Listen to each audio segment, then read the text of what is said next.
വൈകിപ്പോയി. എല്ലാരും നേരത്തെ വന്നല്ലേ. ഷോ ഒന്നും വിചാരിക്കരുതിട്ടോ. എന്തായാലും നമ്മളിങ്ങനെ സൂക്ഷിച്ചു നോക്കണേ. നീ മനസ്സിലായില്ലേ? നമ്മളെ സൈനബ. ഹാന്ന് അതന്നെ, മുച്ചീട്ട് കളിക്കാരന്റെ മകളിലെ സൈനബ തന്നെ. അല്ല, ബാപ്പ എങ്ങനെയാ പോണത്? മൂപ്പര് ഇവിടെ എത്തിയുണ്ട്. അപ്പേ ഇതെപ്പോഴാണ് കാണണ്ട? പുറത്തേക്ക് പോകുന്നു. ഹാവും സമാധാനായി. പോയിക്കോട്ടെ പോയിക്കോട്ടെ. എവിടെ ഇതിന്റെ സംഘാടകരും?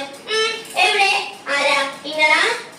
നമ്മളിങ്ങോട്ട് വിളിച്ചപ്പേ നമ്മൾ പറഞ്ഞില്ലേ ബാപ്പ ഇവിടെ കാണാൻ വരൂച്ചാലും ഞമ്മ വരൂലാന്ന്.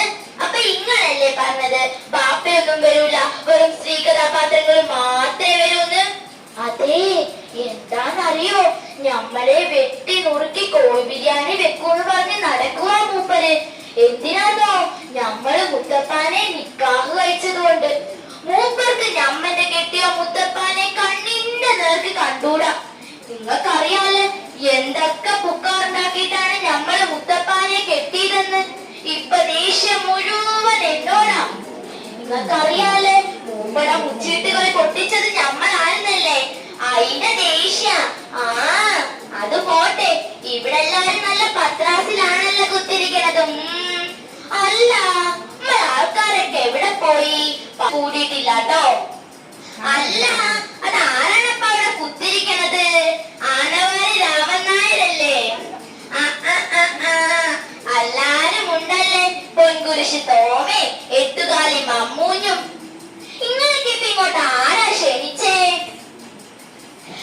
ഇന്ന് നമ്മളെ പെണ്ണുങ്ങളൊക്കെ ഒന്ന് കൂടാന്ന് വിചാരിച്ചതാ. വെറുതെ ഒന്നും അല്ലാട്ടോ, ഇവര് ക്ഷണിച്ചിട്ടാ. അല്ല മുത്തപ്പ, ഇങ്ങളും വന്നോന്ന്?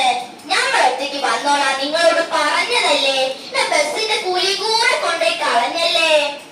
അതെ, പണ്ടത്തെ മാതിരി ഒന്നും അല്ലാട്ടോ. ഇപ്പൊ ബസ്സിന്റെ ഒക്കെ ഒരു കൂലി എന്താ? ബസ്സിന്റെ കൂലി മാത്രല്ല, തൊട്ടതിനും പിടിച്ചതിനും ഒക്കെ ഇപ്പൊ ഇരട്ടി പൈസ. നിങ്ങൾക്ക് ഇപ്പൊ എങ്ങനെ ജീവിക്കുന്നു അറിയാതിന് ചോദിക്കാം. നമ്മൾ വരുന്ന വഴിക്ക് മുട്ടായി തെരുവിന്റെ ആ അറ്റത്തുള്ള ചായ പീടികയിലൊന്ന് കേറി. ഒരു ചായക്ക് 8 റുപ്പിയ, പൊറോട്ടയ്ക്ക് 8 റുപ്പി, കോഴിക്കറിക്ക് 90. നമ്മുടെ ചായ മക്കാനിയില് ഇത്രയ്ക്കൊന്നും വില കേട്ടിട്ടില്ല കേട്ടോ. അല്ല മുത്തപ്പ, എന്താ നിങ്ങള് വിട്ടിരിക്കണത്? ഓ, മുത്തപ്പ പോക്കറ്റ് അടിച്ചാലോ എന്ന് പേടിച്ചിട്ടാവൂലേ? അതൊക്കെ പണ്ടായിന്. ഇപ്പൊ അമ്മായി പേടൊക്കെ ഏർപ്പാടൊന്നും ഇല്ലാട്ടോ. അടുത്തേക്ക് കുത്തി ഇരുന്നോളിന്ന്. ഒരു കുഴപ്പമില്ല.